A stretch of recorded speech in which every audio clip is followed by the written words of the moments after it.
Hi, everyone. It's Emil. It's Emil Guillermo. Emil Amok to you. Hi. Hi, everyone. Welcome to my takeout, my Emil Amok's takeout, my takes on all things considerable.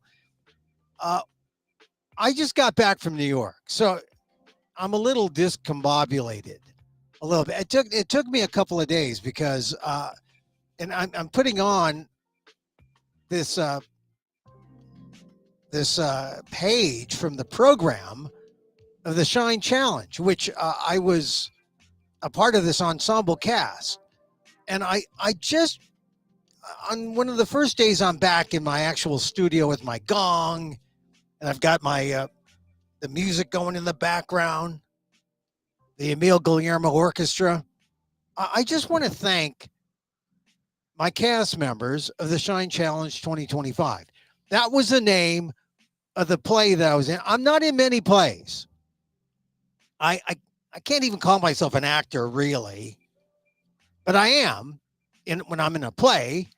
When I'm in a one-man show, I mostly play myself, the character Emil Amok. But in a play like the Shine Challenge, written by Ishmael Reed, I'm acting. And I play in the Shine Challenge 2025. I play the white villain, J. Bruce Ismay, the owner of the Titanic. And if you've been listening to me when I've been putting on our show in New York, I've talked about it, but I've never mentioned the cast members, and it's because I don't know. You feel it when it's over. You miss them. You feel the work that you did, and it's something that you don't forget. I mean, are they family? I mean, yes, in a way, theatrical family. But you ask actors about how close they are to castmates, and yeah, it goes up and down. But there's a closeness in an ensemble, right? Because you're working together. So I just want to give props to members of the ensemble uh, before we start today's program.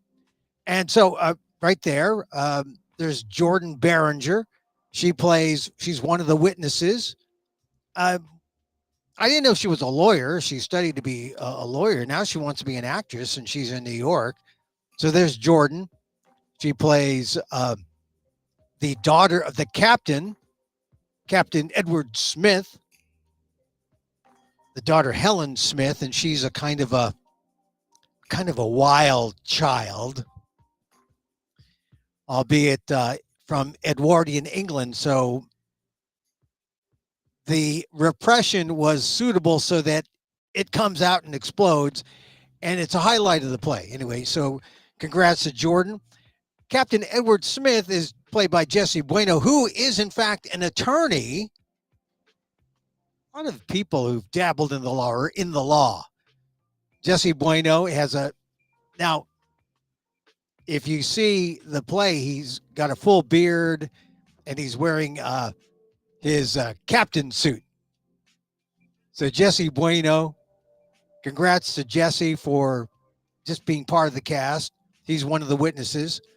Uh, Maurice Carlton is this fellow here, and Maurice is one of the players who literally steals the show because he's one. I mean, there are six witnesses, right? There are four humans, and then there are two animals. And the animal witnesses in this play, uh, one is played by Maurice Carlton. He plays a shark, and it just absolutely brings down the house. His style, his sense, and it was a pleasure working with him. A pleasure being in the dressing room with him, just because you get to know your fellow actors and you exchange stories. You find out about what they're about. And Maurice has been just as Jesse Bueno. They've been in Ishmael Reed Productions plays for a while, for a long, as has I, as have I. I've been in at least three productions. And so congrats to Maurice. Rob Fulton plays he plays Jack, not Jack the Shark. Jack the Shark is Maurice Carlton. Jake the Cat. And Jake is a cat burglar. And he's wonderful playing in that role because he's one of the human witnesses for Shine, and a wonderful job by Rob. Also, he took some great photographs of the play while we were on, because he goes up in the balcony, or up above, and takes pictures. Some great shots. So congrats to Rob for being the cast. Delphi Glenn. I didn't talk to Delphi very often, but Delphi, turns out she's from Sweden, and she's a musician, multi-talented person, and has a nice role as the court clerk. Congratulations to her. She's just starting off in her career in plays, but in theater, but mostly a musician, an accomplished musician. Delphi Glenn. There's this guy, Emil Guillermo. Oh, look at that guy. You couldn't come up with a better picture, Emil. That's it. That's your picture. All right. And, I play J. Bruce Ismay, one of the witnesses who actually accuses Shine. I know if you don't know anything about the story is about how this character here, played by Brian Anthony Simmons, Shine, he's kind of a mythical character, a stoker in the Titanic. And a stoker is one of those guys who, they stoke the coal and get the steam going so that the ship can go, right? So the legend has it that Shine was one of the stokers who got out from the depths of the ship and got up to the upper deck and was on board. And the legend has it that Shine was able to survive. And the black community created these, they called them toasts, where they would talk and spin these narratives about the people in the boat and about Shine and how he escaped. And this is something that the writer Ishmael Reed heard when he was a small child, and heard it through generations. And it was linked to the Titanic because everyone saw the Titanic in the black community as this symbol, this image of white supremacy, of white superiority. And the fact that it sank was sort of like oh my God, we should be happy about this. And so Shine was seen as a kind of hero. And then it was up to Reed to say, take some of these lines that were actually written down by Langston Hughes, I think in the 30s or 40s, and Ishmael kind of added a new twist. Hence, Shine Challenge 2025, to keep the oral tradition alive. He gave Shine a trial. So, did Shine sink the Titanic? What was the evidence? And we needed a trial. So it's not exactly Perry Mason, but Brian Anthony Simmons is an excellent, excellent Shine. He's sort of like one of the main actors in the Ishmael Reed Repertory Company, and it's been a pleasure to work with him. So Brian Shine, okay? And then so we're in court, and you have all the other witnesses. You have Jordan, you have Jesse, you have Maurice, you have Rob. Delphi is a court clerk. I'm a witness for the prosecution because I say Shine did it. He was the only black man on board. The judge in the play is played by Malika Iman, and Malika was brought on at the last minute, and she was fantastic. She had this Ruth Bader Ginsburg look to her, which only added to her credibility. And there are a couple of moments when she brings down the house. When she says a couple of choice curse words. And it's an example of how you could be a totally clean play, but have a few choice curse words, and it absolutely brings down the house. So Malika, What a great performance as the judge. Next to her is Joy Renee LeBlanc, and Joy I worked with in The Conductor, a previous Ishmael replay, and she's just fantastic. She's the closer. Joy comes out, and she basically puts everything together. She's the coda, and she comes out in this slinky black gown and plays the iceberg, which of course is not white but black. Joy Renee LeBlanc, really a tremendous closing speech. Next is Rome Neal, who's the director, and there's Rome, who is also one of the witnesses. He plays Polar Bear Sam. And you see where this is going, where the witnesses for the black defendant, S. Shine, the most credible witnesses are animals. And it's sort of appropriate because, as one character says at the end, how else are people? How else is a black man to find justice in the American system? Unless the animals come forward and speak up on our behalf. Anyway, Rome, excellent job as director, bringing the cast together, but also as Polar Bear Sam. And so we have a shark and we have a polar bear. It's kind of artsy, surreal European, huh? Wouldn't you say? Next to Rome is Carmen Noelia, and she's great. We were talking after, this was like her first play.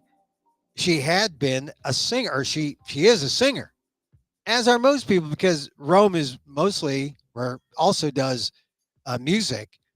And when he needed people, when casting fell apart, he called on the performers he knows in the music world, and Carmen was right there. She played a tremendous prosecutor. She's the prosecutor.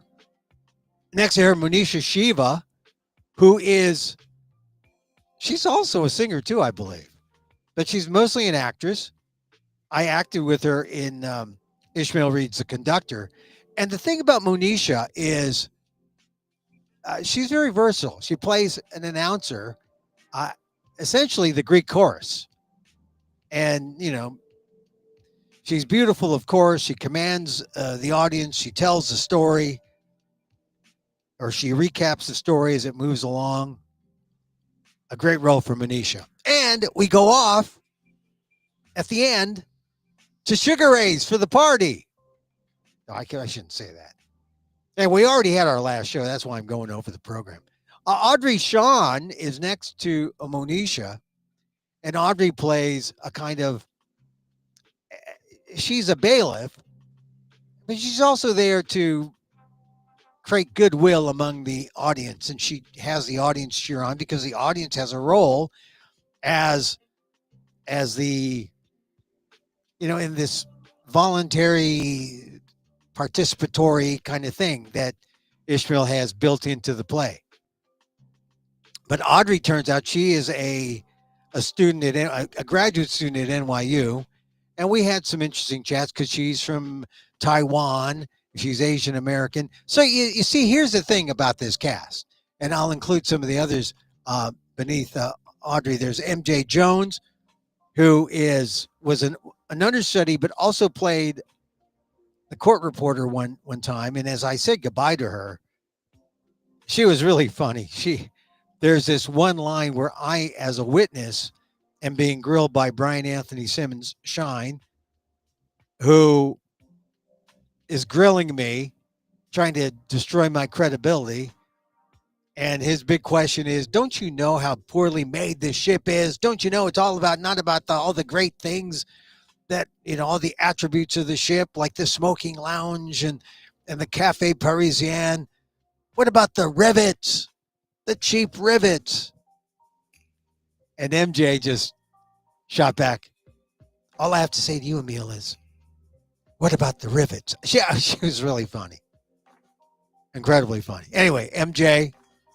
And then Sekou Carradine, who looks like a badass there, he was an understudy. And here's the thing: we honor the understudies. You know, someone gets sick, you got to have people filling in.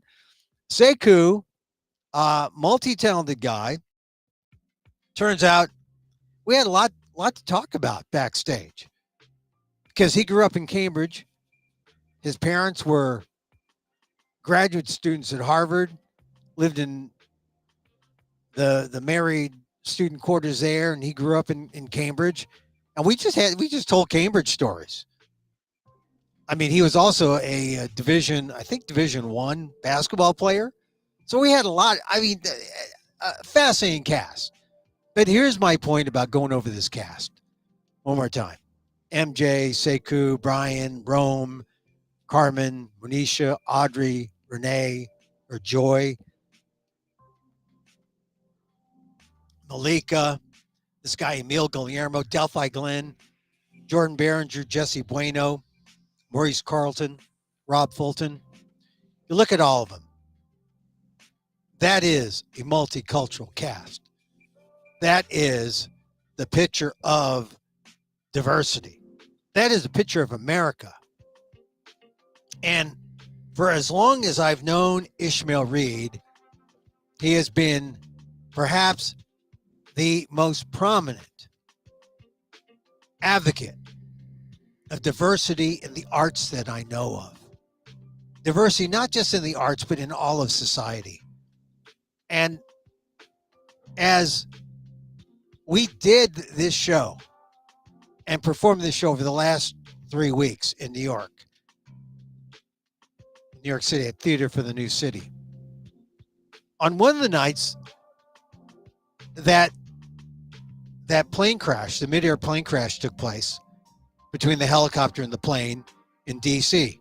And when it went down, I remember going back home to my apartment just thinking, oh my God, this is huge news. I was up all night watching it. Watched it the next morning when Donald Trump spoke. And what did he do? He gave 30 seconds to try to bring the country together in that tragedy. And then he spent maybe the next 45 minutes trashing diversity in America, saying that the crash was caused by DEI. Of course, because that was one of his things after his election. Go after DEI, go after the border, go after undocumented immigrants. He had a different phrase for them. But that's the world we're in. And I was just reading something that some friends on social media were passing around about how some artistic grants are asking, if you want federal dollars, you got to get rid of your DEI policies. I mean, it's a real thing. It's trickling down to everything in business, in the arts. And it just dawned on me that, hey, in this play that we just finished last Sunday after a 3-week run, it's probably one of the last full-blown vestiges of multiculturalism that you're going to see in the theater. Of course, you know, I don't think Ishmael Reed gets NEA funding. I mean, that's going to be the thing if you can survive without NEA funding. But the notes and scuttlebutt that I was hearing from other artists out there is that if you want NEA funding, if you want grants for the federal government, you got to follow suit. We are so anti-woke, so anti-diversity, so anti-DEI that I don't know if you would be able to see a cast this diverse just happen naturally again. I mean, we're a Filipino American. Emil Guillermo plays the white villain. You know, we have a black judge, of course. You have a Dominican play a British captain, head of the Titanic. You have African Americans, of course. You have an Indian American playing an announcer, Carmen Noelia. as a prosecutor is, I think she said she was Puerto Rican, Chinese, and something. I mean, she was all sorts of things. A mix. It was multicultural. And then Audrey Shawn, Asian bailiff. I'm telling you, uh, it was remarkable how this was a play that came off, and especially at this juncture in our history, where DEI, anti-DEI sentiment is strong, anti-woke sentiment is strong, and we are so woke, and we are so diverse and so inclusive. I was proud to be a cast member of the Shine Challenge 2025, Ishmael Reed's latest, and may not be the last time that it will run. It's something I think could be a perennial, something that I think has legs, and something that shows people the true diversity of America in American theater. I mean, we were in the theater for the new city, and not the biggest theater. It held about 100 people. And we were sold out for, let's see, we had about 12 shows, sold out for maybe half the run. Good sized crowds, though, throughout. And I don't know, I'm just excited about the cast. And I wanted to give them their props because I talked about Shine during some of the shows that I did while I was in New York. And I talked about the premise of the show. I talked about the beauty of the show, but never talked about, I talked about the characters, but I didn't talk about the actors. And now here you have them. You see them. Jordan, Jesse, Maurice, Rob, Delphi, this guy Emil Guillermo, whoever he is, Malika Iman, Joy Renee LeBlanc, Audrey Schoen, Manisha Shiva, Carmen Noelia, Rome Neal, who is also not just Polar Bear Sam, the actor, but also the director, MJ Jones, Sekou Carradine, who were the understudies, and big props, Brian Anthony Simmons. You may have seen him on, I think it was on a couple of Law and Orders. He's been in some Ishmael Reed plays and some other plays in New York and around the country. But pleasure to work with Brian. You learn from your fellow actors, and when you work as an ensemble, that's even better because you learn to be part of the Jenga piece, right? This I was telling people, hey, an ensemble actor is like you're one big Jenga, and you try to take one out without spoiling the whole thing. You can't. You can't. Or if you can, it's because the structure is so strong. You can maybe pull out one, but you try to get beyond one without wrecking the whole thing. That's ensemble acting. So congrats again to Jordan, Jesse, Maurice, Rob, Delphi, Malika, Joy, Rome, Carmen, Monisha, Audrey, MJ, Sekou, Brian Simmons. Man, I had a blast. And some people say, hey, you're staying in New York for 3 weeks, Emil? Yeah. And I was sick. The last week I was sick. I don't want to rat out Jordan for having a cough when I was sitting next to her. No, it's not your fault, Jordan. It's probably Carmen's fault. No, it's no one's fault. No one's fault. But, it's fairly close quarters. And, oh, man, the last week, on my days off, Monday, Tuesday, Wednesday, I was just out. Struggling on Thursday, but the cast and the audience was so great that I came alive. Thursday, Friday, Saturday, we had a great show Saturday night, and our Sunday, Matt, probably one of the best. Saturday and Sunday, we finished off with a bang. So I want to thank thank the cast. Thank you, cast members. Thank you, Ishmael Reed and Carla Blank, Rome Neal, Emily. Thank you, Emily. Gotta thank the all the. I mean, I thank the actors, but you got to thank people like Chris Cumberbatch, who was a set designer. Diana Chaikin, who is the costume designer, who approved of my pinstripe suit. Alexander Bartniev, the lighting designer. Say, I got so many other people here. Emily Army, who was really, Emily's kind of like the backbone. Stage and lighting and prop mistress. She was great. Crystal Field, executive director. So, and Tennessee Reed, also helping out with photography and poster and program design. So anyway, we made money. I mean, the actors made some money. It's not like a high school production. You get a check and you actually have to cash the thing. You feel good about acting off Broadway. And it's just something you put on your resume. I mean, some of these people have been in, like I said, in some pretty decent productions. Jordan Berenger was in a movie out last December.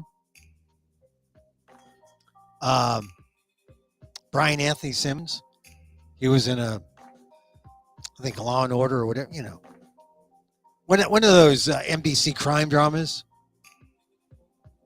And Emil Guillermo, what is Emil Guillermo talks about being in Ishmael Reed Productions. Anyway, but a big thank you to Ishmael. And as he put it to me the other day, it may not be over for this production because it was so well received. Anyway, all right. So there, I thanked my cast, the crew, the people. I had a great time in New York, even though I'm still a little sick. I don't know, my voice sounds like struggles. My voice is struggling. And I'm preparing, truth be told, I'm preparing for another show a week from Friday in Fresno. That I'm struggling. It's a work in progress, but it's at the Fresno Rogue Festival. Check out the Fresno Rogue Festival for Emil Amok 69. Oh my God. You're actually calling the show 69, Emil? Yeah, Emil Amok 69. Go to the Rogue Festival or look up Rogue Festival in Fresno starting on a week from this Friday. All right. All right, so there, I talked 30 minutes about my cast. That's how much I love this cast. Such a good cast to be a part of. I'm still part of the whole, watching what's going on with the news. The latest, of course, if you haven't been alarmed by the whole Russia talking with the United States about the Ukrainian war and leaving out Ukraine and leaving out the Europeans, it's because if it hasn't dawned on you yet, we have just switched sides. After spending billions of dollars to help Ukraine the last 3 years, and after trying to extort more money out of Ukraine, many times over what we as the United States have given Ukraine, essentially, President Trump has unilaterally decided that we're butting up with Russia, the enemy. Now, this should cause everyone concern. If you're not already concerned about lawlessness at the DOJ and people being fired without cause at the federal level and the mass deportation fears, even though they're not meeting their quotas, or if you're afraid of, on and on, just all the things that are happening as Donald Trump takes a wrecking ball to America and to our federal government. I mean, everything is switched, right? Everything is different. You think, how can Tulsi Gabbard and Pete Hegseth and even Marco Rubio, RFK Jr., we know that Kash Patel is going to be approved tomorrow. How can all these people who we thought they would never be approved? They would never, how could they get in? They're getting in. How can Trump do it? He's doing it. So, every day it's something new. And now we're seeing the evolution of these. They're not peace talks between Russia and the U.S., not if they don't include Europe, and not if they don't include Ukraine. They're really the negotiated surrender of Ukraine by the U.S. to Russia. And this should get everyone's dander up. I mean, I just came back from the Lower East Side in New York. The Lower East Side is pretty much the Ukrainian community in America. I mean, it's like one of the original Ukrainian neighborhoods. There's Ukrainian churches and Ukrainian restaurants. One of my favorites, Veselka. You can go get your borscht. You can get vegan potato pancakes. They'll frown upon you, but you can get them. Just don't put sour cream. Maybe the applesauce. Great place to have breakfast. They don't do it 24 hours anymore, but you can go there. You see the Ukrainian flags everywhere. 3 years ago, when Russia invaded Ukraine, and we have to say that, Russia invaded a sovereign nation. It wasn't as President Trump says, oh, Ukraine didn't have to start the war. It was started by Ukraine because they wanted to join the UN. And Russia invaded Ukraine. That was the big deal. So you got to restate that because, as I said, the misinformation, and there was Zelensky today saying President Trump works on misinformation. And what did President Trump say today? President Trump said, misinformation, you better watch out because you're a dictator. He actually called,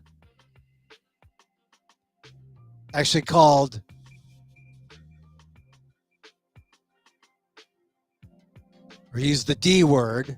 Trump called Ukrainian President Volodymyr Zelensky's a dictator without elections, even though he used a Russian talking point to say, oh, Zelensky has a low single-digit approval rate. Now it's really more like 50-something percent, 57%. It's greater than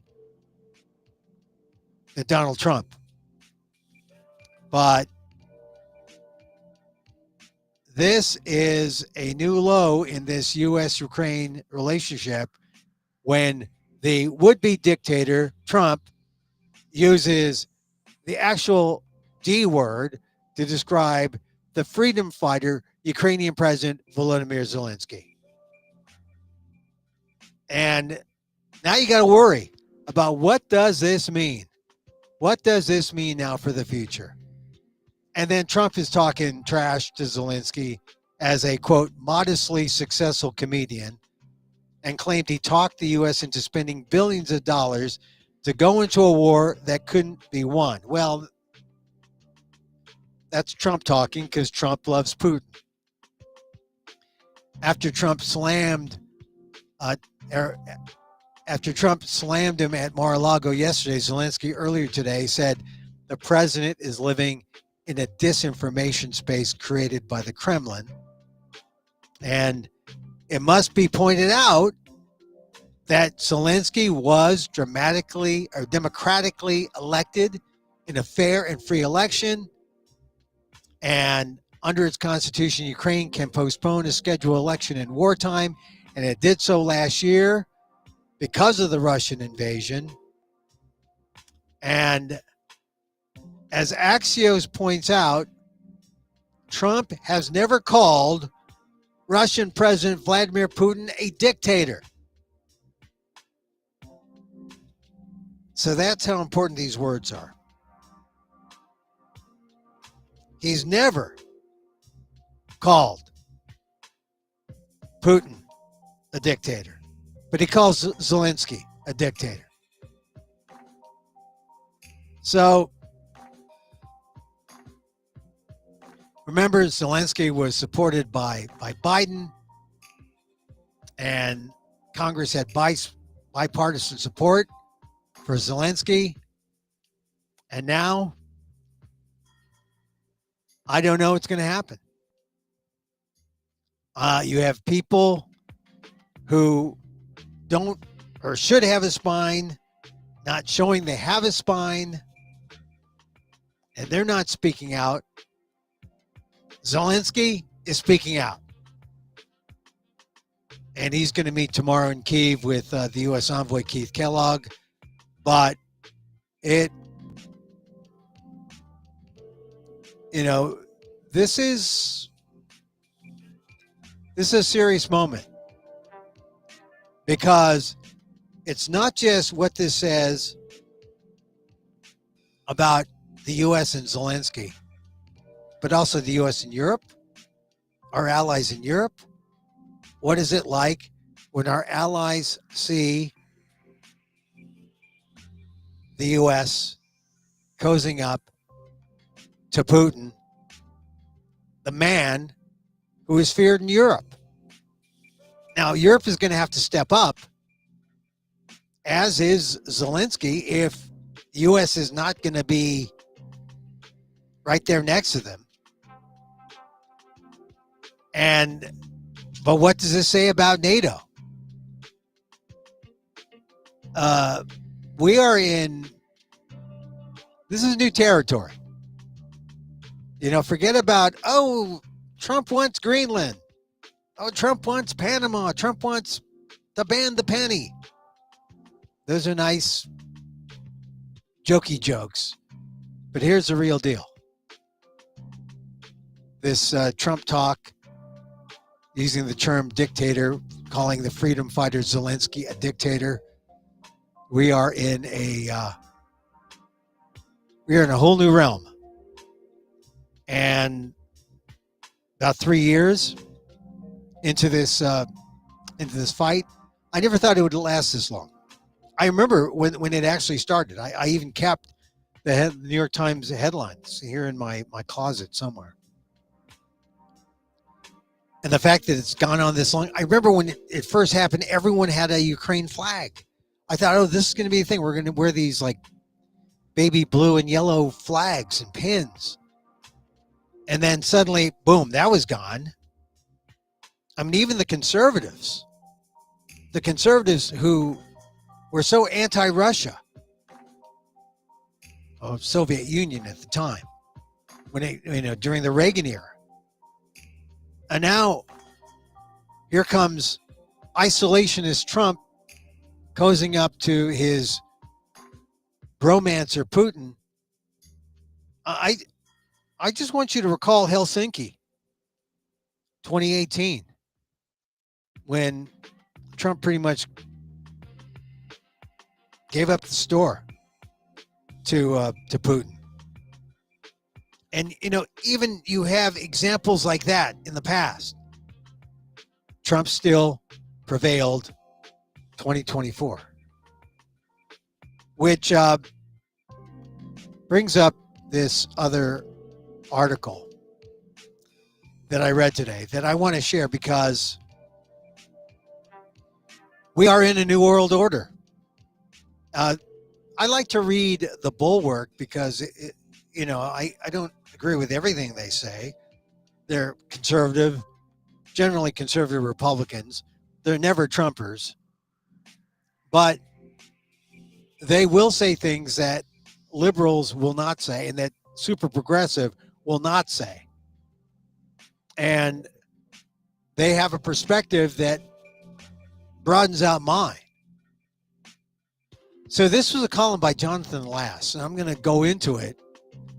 It's called "The World Will Go Nuclear," and if you should subscribe to the Bulwark, because this is one of the things that people won't talk about. They won't talk about foreign policy because they don't care. Because look how Ukraine is sort of like slipped through the cracks. People don't care. They don't care that Russia invaded or who, and Trump likes to conflate or inflate the number of deaths. Oh, millions of people have died. No, Russians have died. It hasn't been the millions. And Ukraine is hanging in there.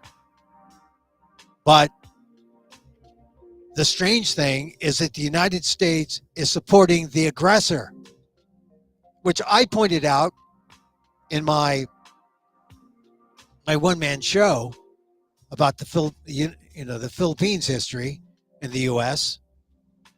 The Philippines, the aggressor. They colonized the Philippines. They were in the role of Russia. The Philippines was in the role of Ukraine, an autonomous independent country. And they got colonized by the U.S. And that's exactly what we're seeing here now. The U.S. and Russia together. New World Order. And as Jonathan Lass points out, America hasn't abandoned its allies, but it switched sides. It's joining Russia. And it should be freaking out everybody throughout the world. And Lass called it the new nuclear age. He writes, why was Russia able to invade Ukraine? Simple, because in 1994, Ukraine gave up its nuclear weapons. The nukes on Ukrainian soil after the fall of the Soviet Union were always controlled from Moscow, not Kyiv. But the Ukrainians, if they wanted to play hardball, they could have kept some of them and repurposed some of their nukes. North Korea did it.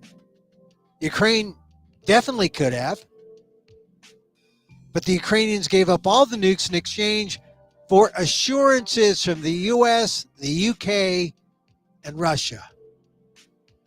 And look what happened. The point by Jonathan Last is, if you don't have a nuclear deterrent, you're not truly sovereign. And your existence is really at the pleasure of your nearest nuclear armed neighbor. And that's the way it is now. But it hasn't been, because for 80 years, the U.S. has kept nuclear proliferation in check by installing what Last calls an umbrella under which allied nations could take shelter. So the U.S. builds a nuclear arsenal, then allied countries can claim that we would act on their behalf if they were aggressed upon. And America did this because it was to our advantage. It wasn't because we wanted to be policemen of the world, although some people say, oh, we don't want to be policemen. It actually makes sense to spend money this way because it gave the U.S. extreme power and the ability to dictate events everywhere. And it was worth it. As Last points out, we prevented the rise of a competing superpower. And the money it cost us is nothing compared to the money a war would have cost us. We're still the richest country in the world, but somehow that's not good enough. And so this week, we send Marco Rubio to collaborate with the Putin regime over the fate of Ukraine. We send J.D. Vance to Munich and Pete Hegseth to say, you got to reconsider your borders, Ukraine. You know, we're just warning you, allies. It's going to be different. And the message really is that America is no longer going to protect you. And you got to do something else. And as Last points out in his columns, it means that something else is nuclear weapons. So we're going to see the proliferation of nuclear weapons. Europe, Germany even. I mean, Germany, that's one of the last things people say, we want Germany to be strong. Well, that's where this is heading. All right, then what about in Europe? I guess everyone's going to want a nuke to get some kind of protection. Yeah, that's what's going to happen. And then how about in Asia? Japan can't count on America, so they're going to want nukes to protect against the Chinese. I mean, do you go nuclear or become a client of the Chinese? Do you stay with Asia? Oh, and then now we're seeing this flip to World War II. Oh, what's going to happen to South Korea? Do they become like North Korea? So this is what's happening with the world. Says Jonathan Lass, there's a lot of global instability packed into a short horizon. What will Russia do when it becomes clear that Germany and Poland are rushing to nuclear capability? Will it accept them as nuclear states or try to stop them? What will Iran's response be to a Turkish nuclear program? How will the Chinese and North Koreans respond to Japan or South Korea making a play for nuclear weapons in their backyard? And then what happens to America when Germany and Japan are armed? This is where this whole, you're a dictator, Zelensky. This is where this is going. When Trump calls Zelensky a dictator, we're moving to a world where you better nuke up. This is like lawyering up. You got to nuke up, you got to protect yourself, and the only way to protect yourself is if you've got a nuke or some nukes. The world's going to be dangerous, the world's going to change, and everyone's going to be a superpower. The superpowers are not going to be relied upon because, as Europe is finding, they can't rely on the United States to protect them from Russia. They can't rely on the United States, not just the leaders, they can't rely on the United States, the people.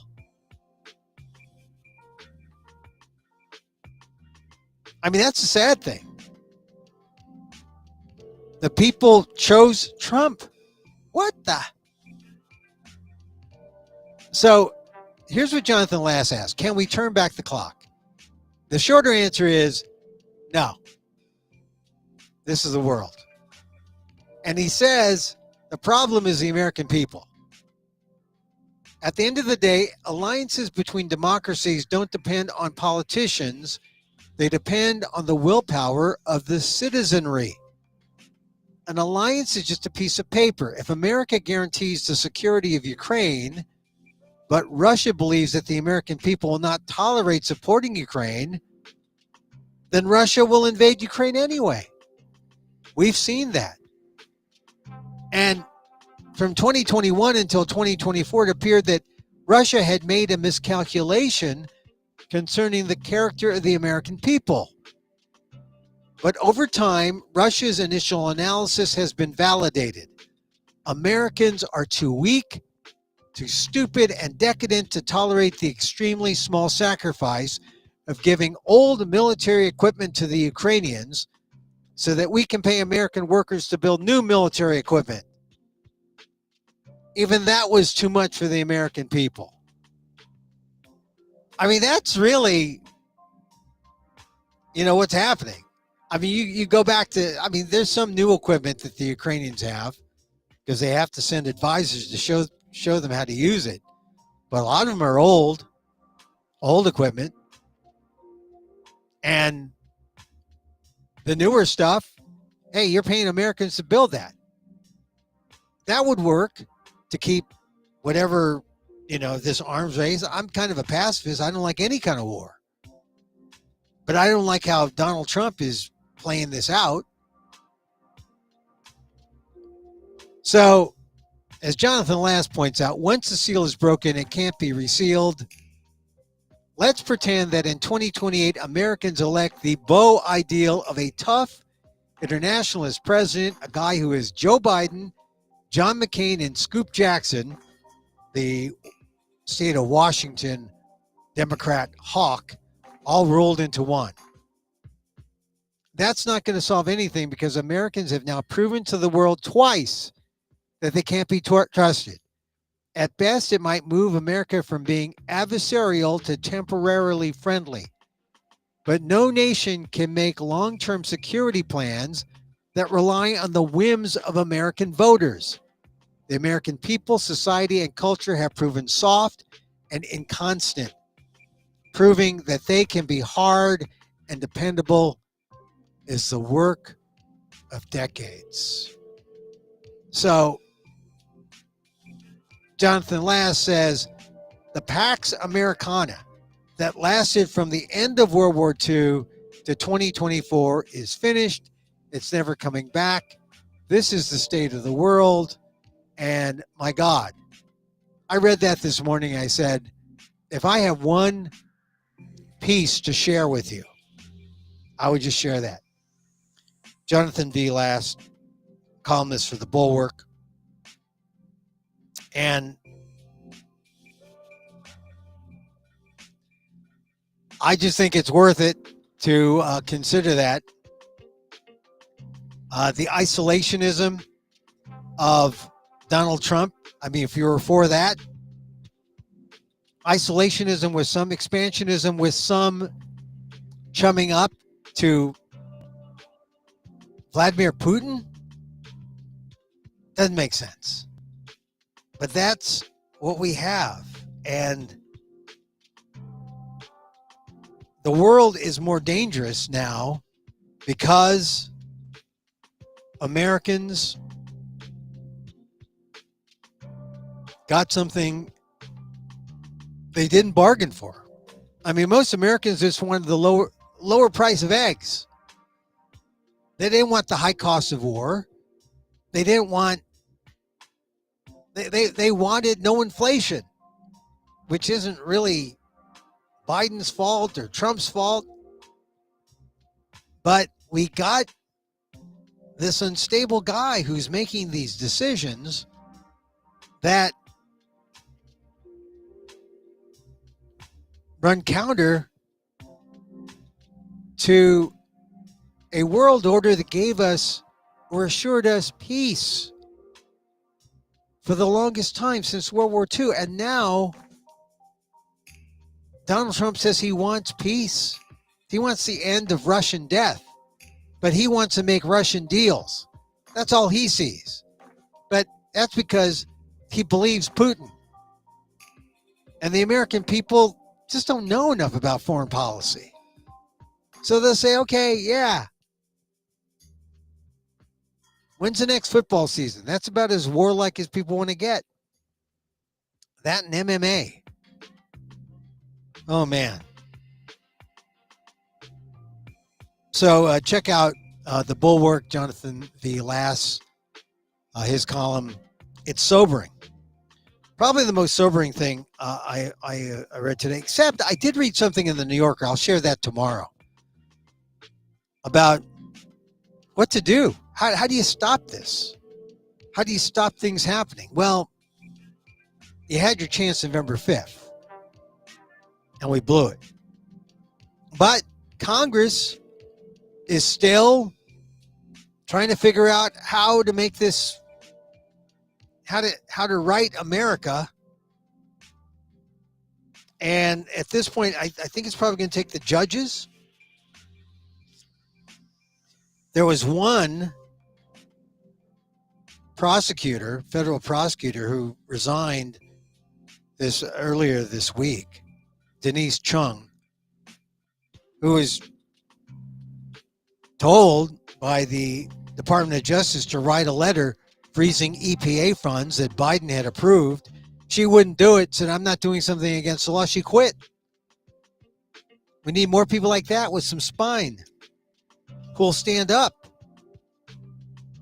to what's going on. That's not happening. So we're going to need to see that coming from Congress. We're going to need to see it coming from lawyers filing suits. ACLU, like I said, I read a really great interview the New Yorker, David Remnick, and the ACLU head. And at some point, we're going to have to see a Philippines model. I think that is really the question. We're going to have to see the Philippines model. We're going to have to stand up.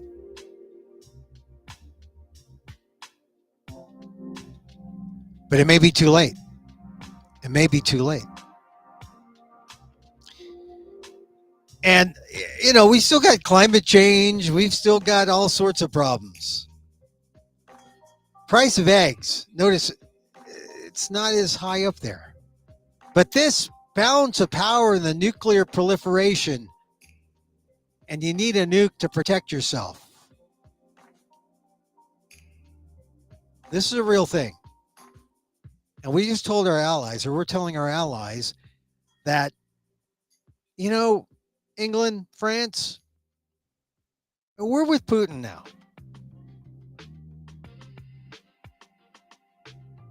Like I said, if you didn't care before, time to care and pay attention. All right, I'm going to read the Denise Chung letter another time because we've been on an hour.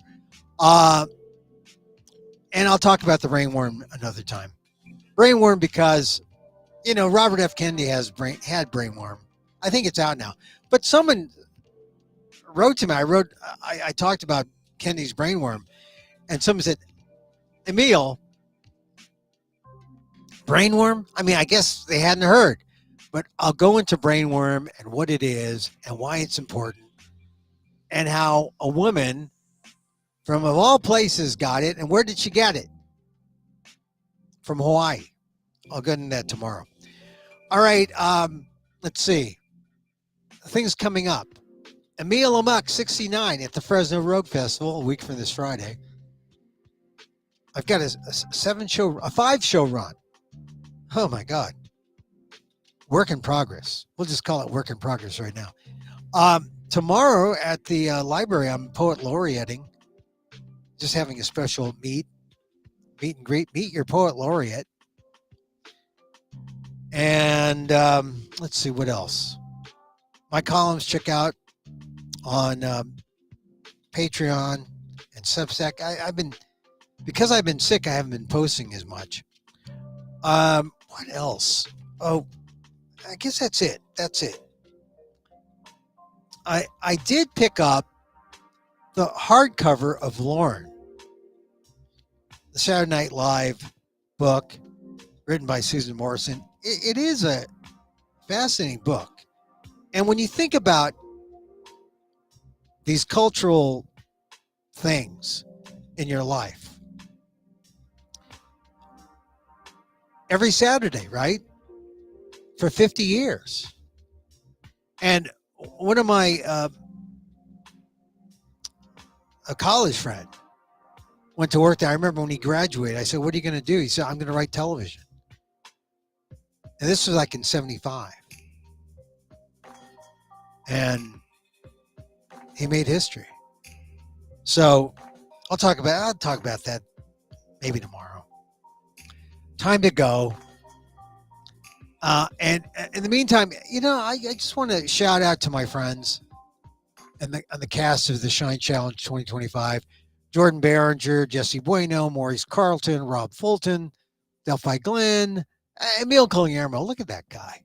Yeah, thank goodness they put a fake mustache on him for the play. Malika Iman, Joy Renee LeBlanc, Rome Neal, Carmen Noelia, Monisha Shiva, Audrey Schoen, MJ Jones, funny gal, Sekou Carradine, tough guy, and Brian Anthony Simmons, who starred as S. Shine. What a cast.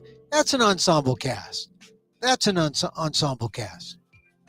And like I said, I was remiss. I did not talk about them nearly as much as I should have when I was doing the play the last 3 weeks, 3 weeks from last Sunday. We had our final performance. I just wanted to get home. Got home Monday. That plane flipped over in Toronto. And, God, I was going the other way. But, anytime you're in the air when there's a plane crash, that's no good. But, I've been back, and I just haven't had the health. I was still recovering from the illness I had while I was there. But I just wanted to say, you do a play, and you are indebted to your cast members, your castmates. So once again, Jordan, Jesse, Maurice, Rob, Delphi, that Emil guy, Malika, Joy, Audrey, Monisha, Carmen, Rome, Brian, Sekou, MJ. Thank you. And I hope we work. I think we might. I think we will work together again. The Shine Challenge. You missed it. It was at Theater for the New City. Who knows where it's going to be next? But I got a good feeling. All right. Emil Guillermo here. Taking care of my cats, the dog. Take care of myself. All right. We're going to end with a little loving kindness. A little loving kindness meditation. Because, you send it out twofold, comes back. And so as I wish for me, I wish for you. May you be safe. May you be happy. May you be healthy. And may you live with ease. Emil Guillermo here. Till next time. Mahal Kita.